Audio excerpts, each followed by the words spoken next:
On the other hand, bakit mo naman nasabi na si Auntie Claire ang spokes na hindi natin alam na kailangan natin? Hindi kasi 'di ba may mga tao na halimbawa I remember si LeBron James when he came to the scene sa NBA, so maraming doubters. So hindi natin akalain na siya pala yung basketball player sa NBA na hindi natin kailangan. Nung naglaro na siya, kailangan natin, di ba? So Didn't know we needed him. na sinasabi ko, si Auntie Claire yung tipo ng spokesperson na hindi natin akalain na hindi natin kailangan. Pero, na hindi natin kailangan. Ulitin ko, si Auntie Claire yung spokesperson na hindi natin naisip na hindi natin kailangan. Pero, tama naman. Question lang. Question lang po, no? Both of you are lawyers.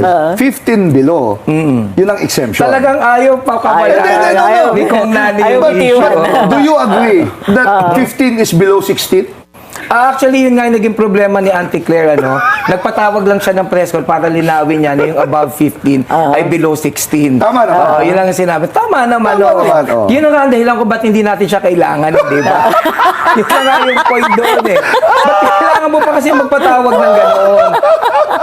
Pero ang problema kasi, maraming mga tao, hindi nila naiintindihan yung batas. For example, pag for purpose of the law, pag sinabi nating above 15, ibig sabihin, 15 plus 1 day. Oo, plus 1 day. Yes. Yun na yun. So, kasi ang gustong palabasin ni Auntie Claire na below 16, gusto niyang palabasin na dapat mag-i-start ng 16.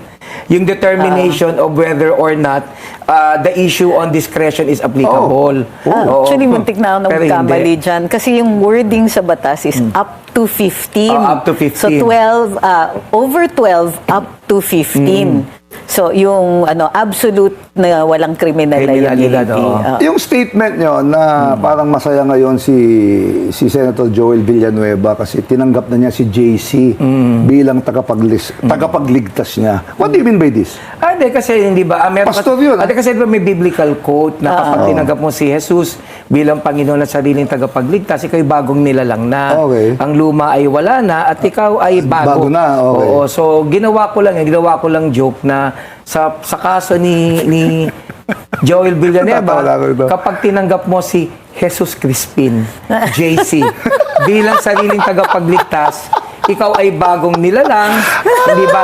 Ang mga lumang kaso ay wala na mula ngayon at magpakailanman. Naligtas nga. But of course, but yung joke na yan is a sentiment that is reflective of what the people think about him. Kasi wala namang luko-luko na maniniwala na ginawa niya yan dahil mahal niya yung bansa, ginawa niya yan dahil kailangan niya ng kaayusan sa Senado. Alam naman natin, ginawa niya yan dahil may kaso siya. Pansinin mo mula nung ginawa niya yan, lahat na nagpapapicture sa kanya, may mga wacky shots yung lolo mo ngayon. Masayang-masaya siya, no? May wacky shots, May wacky shots, parang sinasabi niya, Puro ngiti na nga ngayon. Parang gano'n siya ngayon eh. Hindi ba? So parang gano'n. So sa lahat po ng mga may kaso, pwede niyo pong tanggapin si Jesus bilang, joke lang, sarili tagapagligtas. Yung away ni Senator Marcoleta at saka si Senator Lacson, sabi mo pwede silang mag-MMA. Sold out ito pag nagkataon yan. Sinasabi ko lang, lagi naman joke yan. Sa sobrang tindi ng away nila, pwede na sila dapat mag-MMA na lang. Wala nga lang hawakan ng buhok. Yun yung sinasabi ko, hindi ba?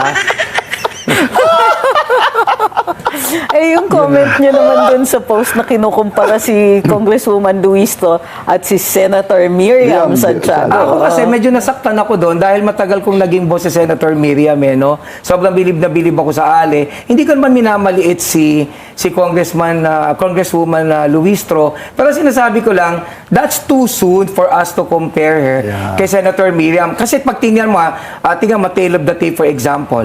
Pag tingnan mo si Miriam, Senate experience niya, 3 terms. Okay. Diba? Ano Senate experience ni Luistro? Visitor's pass. Diba?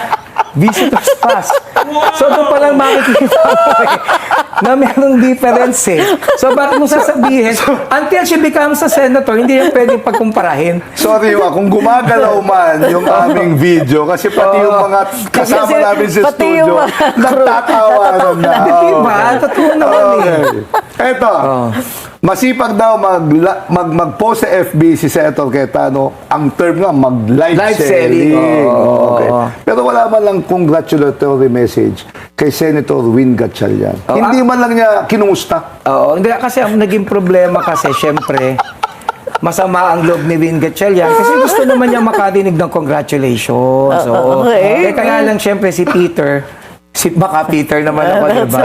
So, syempre, mahilig mag-deny.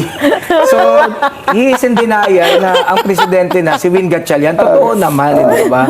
Di ba? Pero one time, sabi niya, one day I'll vote for you. Sabi niya Sabi lang kay yun. Win, Marami naman sinabi na hindi ginawa. Yung 10K nga, hindi ginawa. Alam niyo yan. Hindi ba? Hindi na, sabi ko na hindi makakaligtas Bakit ng ko 10K. makalimutan yung 10K? Umasa ako. Yung lola ko umasa sa 10K. O, Senator Cayetano, asan na? Oh, ito, ako na magtatanong nito. Give me the Be my privilege. guest. Kasi hindi ko naiintindihan to eh.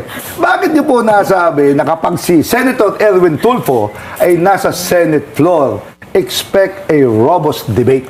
Oh, kasi robust debate, everything about him is robust eh. Ayoko nang ipaliwanag kung nani, alam na nila yun, oo. Kasi very robust yung kanyang paninindigan, very robust yung kanyang pagpapaliwanag, very robust yung kanyang pagkalalaki. Yan. Ay, tanong ako, bakit interesado ka sa kilay ni Senator Cheese? Ba, sino bang hindi interesado sa kilay ni Senator Cheese, hindi ba? Bakit ba? Ano ba diferensya ng kilay naman niya? Aba, hindi mo ba nakikita kong nani, hindi ba? So nakakataas naman talaga ng kilay si Senator Cheese. Ang maganda sa kanya, kahit anong stress niya, kahit anong trouble niya, na-maintain niya yung kilay. O, di ba? Iba yun, iba yun. Hindi Hindi ba? gumagalaw? Is that what you're saying? Hindi sa hindi gumagalaw, nakakataas din ang kilay. Iba naman din talaga yung kilay talaga ni Senator Cheese. Lola ko nga nawindang nung nakita eh. Ano to? Sabi ko si Cheese Escudero lang yan. Gano'n na. Oo. Ba't ikaw ba, nung first time mo nakita yung kilay ni Senator Cheese, anong napansin mo agad? Ay, sorry nakasama ko siya sa Congress kasi. So, in other words, Iba na yung Ay, hindi kilay pa niya ganun yung ngayon. kilay niya nun eh. hindi ko nga napapansin kasi. Kung napapansin mo kasi lahat, May sarili ng birth certificate ang kilay nun eh. Oo. Naka-insure nga yun separately. Pagka nasunog, may bayad. Ay, Parang mga totoo ganun, yan. oo. Atty. Lord Nakapunan, pag mainit ang ulo, tinanong siya. Bakit po oo. mainit ang ulo nyo? Kasi nung nagkaroon ng pre-trial, ma'am, sabi ni ni Atty. Kapunan, sabi niya, mainit ang ulo ko kasi may period ako. So, dalawa lang ang takeaways ko dyan, ma'am. ganun ba? Una, hindi ako makapaniwala na mainitin pala ang ulo ni Atty. Kapunan. Pangalawa, hindi ako makapaniwala, may period pa siya. Bakit na? Ma'am, sige, bakit? Sige, ikaw magpaliwanag. Oo nga. Ikaw na mag-explain sa amin dito eh. Next question. Di ba? Dapat nga no, pag kahit hiwain mo na, dapat wala nang pakiramdam eh. Joke yun ah, joke yun. Uy, Joke bakit- yun. On the other hand, bakit sa tingin ninyo, bakit, ako agree ako dito ha. Agi ka saan na si Kapunan, bakit may tigid pa? So, ma'am, galing sa'yo yan ha? Yes, Galing sa'yo yan. Don't put words Ma'am, into yun yung my huli mouth. pinag-usapan natin. Tapos nang biglang sinabi mo, agree ako dyan. Di ba? Dito, sa Ay, hindi mo susunod hindi mo Hindi mo nilinaw. nabanggit eh. Hindi mo nilinaw. Atty. Kapunan, ito si Atty. Tricky, sabi Hindi niya, totoo yan. agi daw siya, bakit Guess daw may namin period yun ka pa. dati. So Bakit pagka sa guess tingin mo, mo? ma'am, hindi pwedeng kontrahin. O, di Ay, ba? hindi. Naka-agree Lalong ka nga. kinukontra. Lalong kinukontra. O, sige. So, bakit sa tingin mo, hiyang-hiya naman ang mga buhaya pag kinukumpara sila sa mga politiko? Eto seryoso na kasi di ba yung nakakaya sa mga buhaya kasi kahit pa paano mas endearing yung buhaya eh. Hindi ba? Tsaka ang buhaya may kabusugan. Alam mo ba by nature ang buhaya pag nabusog yan Ayan nagpapahinga na. Ang mga politiko wala silang kabusugan. Diba? Hindi ba? Totoo naman eh. Hindi sila parang hindi sila nasasatisfy. Hindi, actually, isang t-shirt company nga nasikat-sikat, nasikat made May in buhaya. France eh. Oo, di ba? Pinalaki na yung buhaya. Pinalaki na yung buhaya. Kasi kita na eh. Kumikita na. Kumikita na. oo. Kaya lang yung mga buhay sa kongreso, magugulat ka, yung iba doon may braces yung ipin. Mahal Di yun. ba? Oo, mahal yun eh.